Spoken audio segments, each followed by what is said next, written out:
Hello, everyone. This is criminal profiler Pat Brown, and this is Dear Profiler Pat, where you ask me for advice. I give it. You can take it or not. And everybody else who is listening can see if there's something in my advice that will benefit them as well.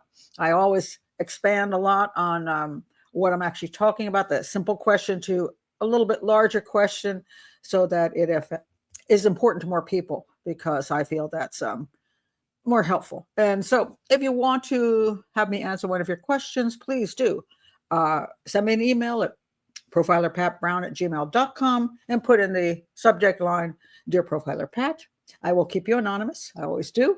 And if you're new to the channel, please do like and subscribe and check the playlist for different areas of interest that may affect your life. So anyway, all right. So this question is, how soon should I remarry if I have children? And the actual question that came in was, how long should one wait to get married if their partner died and they have young children? What is your opinion? Is it a good idea to wait a while? Okay, there's a lot of issues in this whole question. So I'm going to address a whole bunch of them. It's not that simple. First of all, I always give this advice to anyone. First of all, never marry anybody you haven't dated for 2 years. I know we hear back in the 1940s, somebody, like, people are going off to war and they met and they kissed and then they got married the next day and then they lived happily ever after for the next 50 years. Does that happen? Sure, it does, if you're lucky. And those were in the days when people got married and didn't get divorced. But in this day and age, with so many different cultures mixing, so many people moving to different locations, divorce being readily available, and children being involved, I always suggest wait 2 years before you hook up permanently, because that gives you can get through the pre-honeymoon stage, the dating honeymoon stage. So you're not just like, oh my God, I'm so in love and he's so cute and whatever, she's so great. And you get past that. And also what you do is you weed out people who are glomming onto you because they're desperate. They want your money, they want sex, they want to move into your house, they're socially inept, whatever the reasoning is, they're glomming onto you. And if you let them into your life within a month or 2 or 3, you're going to get stuck with a problem that you may not be able to get rid of, especially if you have kids and get pregnant, okay, or get somebody pregnant. So I say wait 2 years. If you had the right person, and you're getting to know them, you're dating them, you're spending time with them, that gives you time to find out if you're meant for each other, to discuss important issues, like if we have a life together, where are we headed? And then my second rule always is, once you get married, wait 2 years before you have children. Then you can find out if the person you married is a keeper. Now you don't get stuck with somebody and you realize, oh my God, I got pregnant, a month after I got married, and now I'm stuck with this person. You give it a couple of years, and if they're a keeper, then move ahead, have your family, and your chances are better. It's not perfect, but your chances are better. Now, let's go to what happens if you had a relationship, you're married, hopefully married, but if you're not, at least you're in a permanent relationship of some sort. You had couple kids, and that person dies, or you get divorced. So now you are single with your 2 children. And this particular person asked me about young children. And that is kind of important, because the younger they are, the more they're going to be involved with this person that's moving into their life. But here's the whole point. So you have these kids and you're now taking care of them. Now, if the person is deceased, your children won't have the other parent in their life. They're going to be missing that parent. They might still have grandparents and relatives, but they're not going to have that parent. So it's not going to be a case of custody issues. If you're divorced, back and forth, custody issues up the kazoo, and that person is still alive. So the person who is no longer in their life, because you have custody, let's say the mother or the father, whoever you bring into your life is going to be compared to that mother or father that's still on this planet. And that person who's still on this planet isn't going to particularly love the fact that somebody else is parenting their children. So there's going to be that problem. You can think it's not going to happen because everybody's going to get along. Yeah, right. People get jealous very easily of somebody else moving into their territory. And on top of that, if you're a parent, you want your children parented the way you want your children parented. And this other person coming in and playing mommy, daddy is not always pleasing. And therefore, should everybody get along and act really well so that the children don't suffer? Of course, but that's not the way life works. A lot of times there's a lot of, nasty little stuff that goes on, and the children are in the middle of it. So here's the big problem. Here you are, your loved one has passed away or moved on, and you have your couple little kitties, and you find somebody because you're lonely.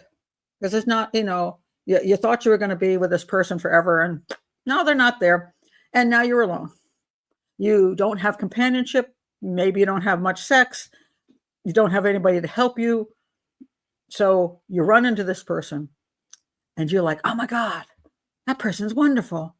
And you think, if that person and I get together, this hole in my life will be filled by this person. Well, maybe that's true, or maybe you're just desperate. So again, are you being realistic? You got to be sure that, again, that person's not glomming onto you because they see an advantage. And sometimes the glomming on is, oh, you have young children. So I'm not really interested in you, but I do like that little girl you have. So you got to be careful of that stuff. You have a person who perhaps is still in AA, and they need you to support them through they're trying to get free of addiction.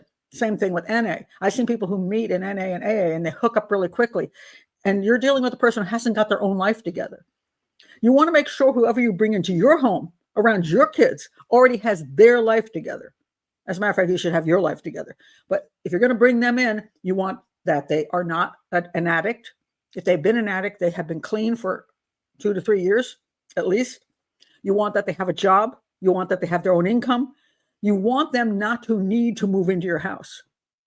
So you got to be very careful of that, because people, when they get lonely, throw all that crap out the window, like, oh my, she's so cute, he's so cute. And they move the person in, and the person starts taking advantage of them, using their credit cards, not going to work. And the problem is, if you don't have children and you let somebody take advantage of you, well, that's your stupidity, but your children, did they ask this guy to move into their house? Is this guy or this woman doing any good for them? Are they choosing this person? Think about that. Would you be happy? Let's say you were living, let's say you were whatever, I don't know, 12 years old, and you're living with your mom, and you're a 12-year-old girl, and mom decides she's going to bring in a guy. And you're like, ew, this guy's creepy. Did she give you a choice? Did she say, hey, let me be sure that you like this guy? Are you giving your children the approval? Or are you just going to move somebody in, and then you're going to take away their attention, and you're going to be hooked up with this person, all, lovey-dovey crap. And then that person on top of it is now going to be another parent in the house, taking responsibility for your children. Are they safe around your children? Do they have the same values that you want around your children?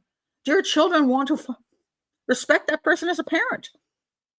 I mean, and even if they're the nicest person in the world, doesn't mean that the kids want that person there. And especially if they got another parent lurking around someplace, they'll say, oh, that issues start up. So when you're bringing somebody in the house, why is it that you get that choice, but your children do not? So I think the most important thing is, first of all, that you make sure the person's safe and the right person. So that 2-year thing, and when you're dating, that person should not be coming into your house and sleeping overnight. Keep that person out of your damn house. They know you have children. They should keep it separate. Get to know you. And if that person turns out to be the right person for you, you think that person's really worth being with, then you have to really think hard about whether they should be around your children, even if they're good people, whether that's going to make your house work well, or whether that's going to disturb your children. Now, sometimes if your mate has passed away, and that person the kids love that person, and they do move in and become a stepfather, a stepmother, and fill in that position in a way that it brings joy to your children's life, and you become a family again, that's cool. I'm all for that, because if you can get that, that's fabulous. But is that what you're getting? Or are you getting a whole bunch of problems? And are your children getting what they need, not just you? So to me, you have to really think clearly. Now, sometimes if your children of a certain age, it may be, my opinion, if you can hold out, especially if they've got another parent that, not a deceased parent, but a parent who's actually in the area where you're doing the old back and forth crap, and they have a mom and dad in the area. In that case, I think that if you cannot bring somebody else into the home, it's the best thing. I mean, because a lot of times step parenting isn't easy for the children or for the poor step parent. There's a lot of people who want to be a good step parent, but it ends up being a nightmare for them because the children don't actually think of them as somebody who has the right to tell them anything. I have a mom, I have a dad, and it can be extraordinarily unpleasant. Um, and so it can be a catastrophe all the way around, not just for the children, but for the step parent too. It's not always their fault that things don't go well. So to me, if you can do without bringing that person to your home, especially if the other parent's around, you can simply get through whatever years you got to get through single, do so. And then once your children have left home, move on with your life. But if that's not the situation, if you're at the other, if you're a widow or widower and the children, there is no father or mom in their life besides you.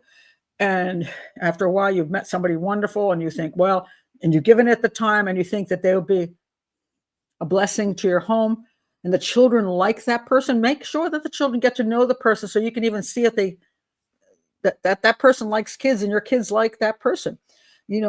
Don't be in such a rush. Please don't be in a rush. And there's one more thing I want to point out, which almost nobody ever thinks about, but is when you hook up with somebody.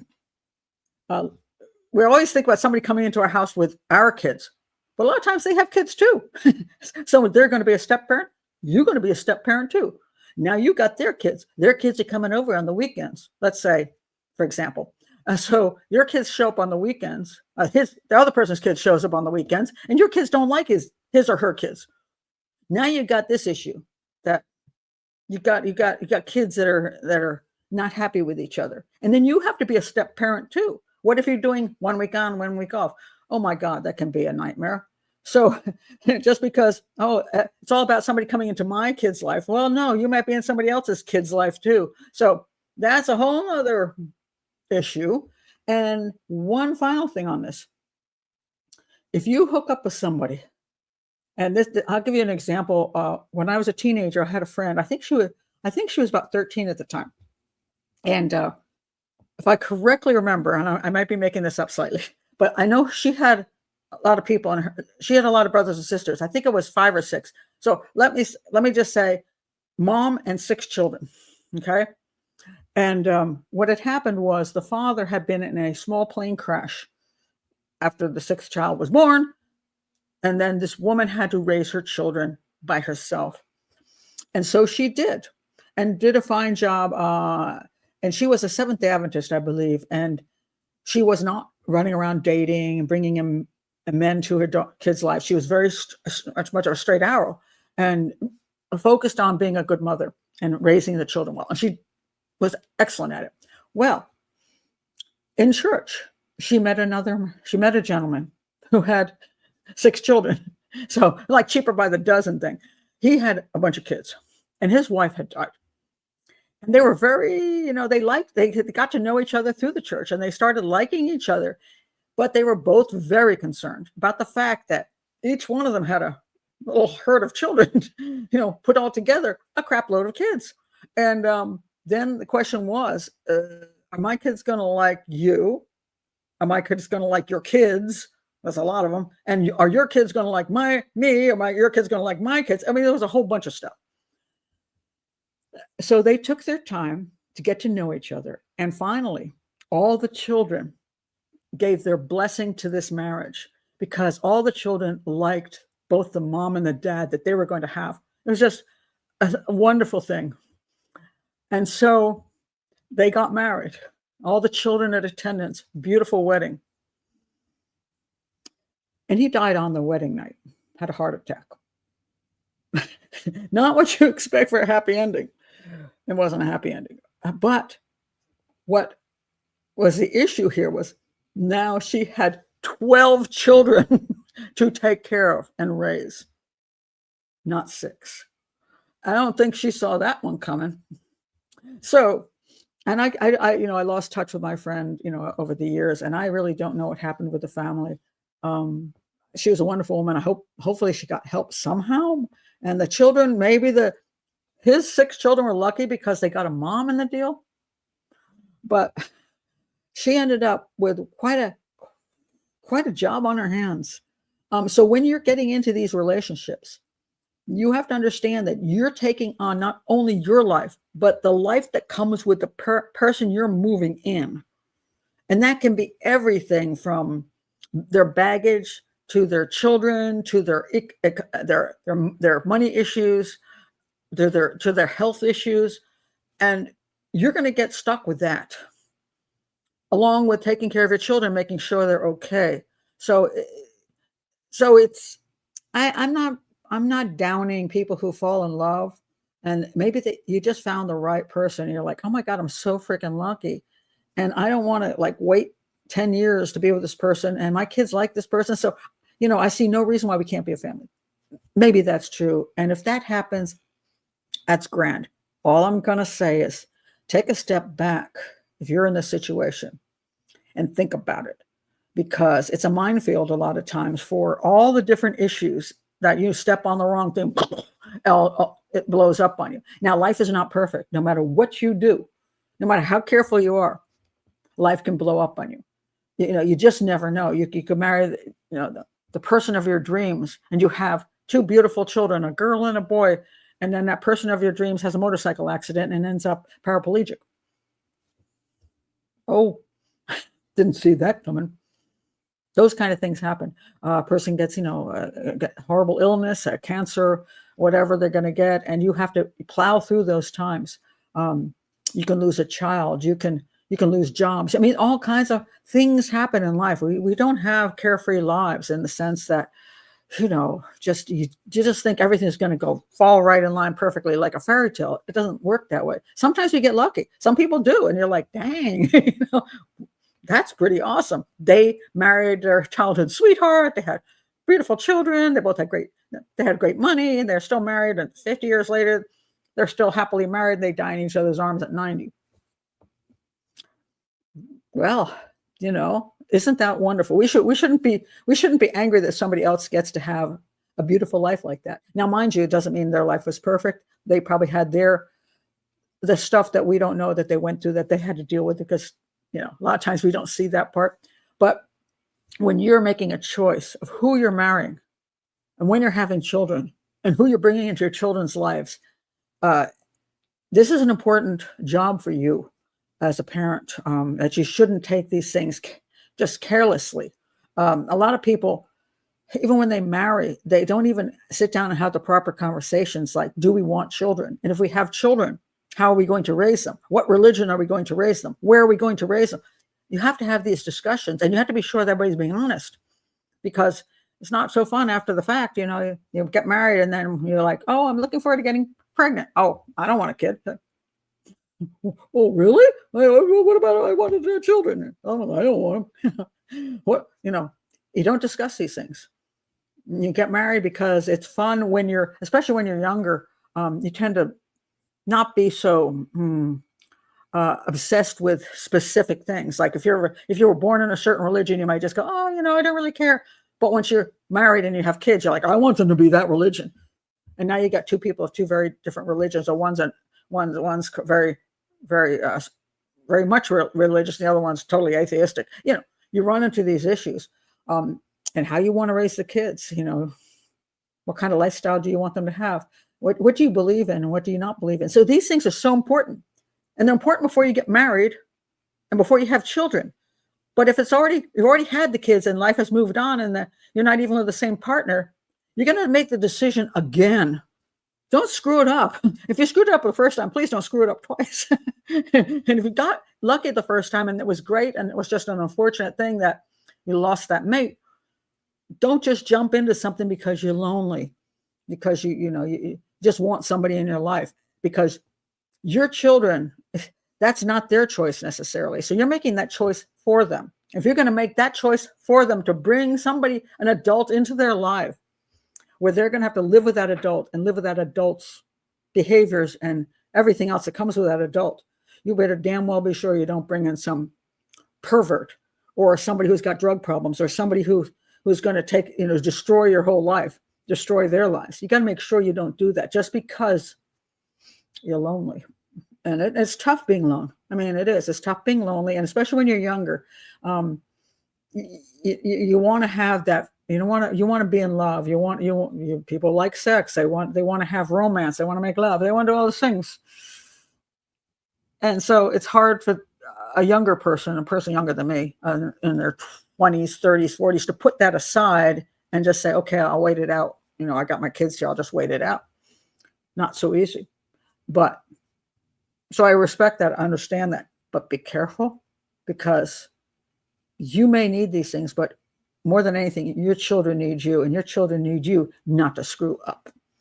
So anyway, those are my thoughts on this. If you've been through this stuff yourself, whether you succeeded or screwed up, put it in the comments below so people can see what your experiences are, because that's sometimes how we learn. So thank you for being here. If you're new to the channel, again, please do like and subscribe, check my playlist, and send in your questions. Bye.